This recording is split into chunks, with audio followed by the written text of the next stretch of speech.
Welcome back, YouTubers. Today I'm going to take just a second of your time to show you something that a lot of technicians have to work with on a daily basis.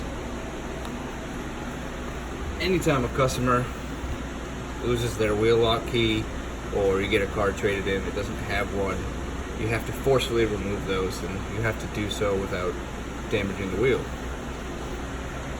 So this might look familiar. This is the WLFS5 kit from Matco. Just the standard issue double bite socket that you forcefully hammer onto here, and then generally take your breaker bar and force it off. But what I'm going to show you today is how I do it. It's a little different, but it's so much more effective. And all I do, I use this little guy.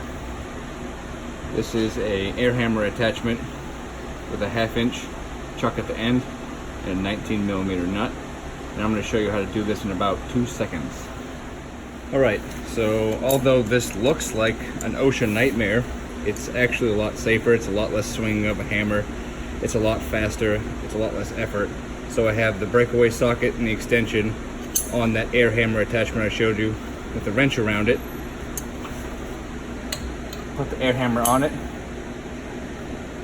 I think I got it backwards.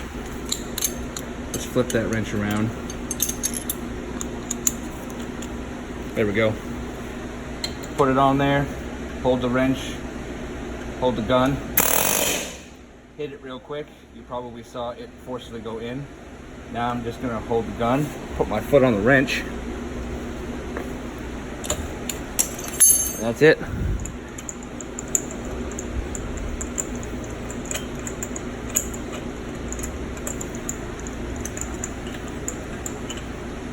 And with minimal effort, I've taken that off.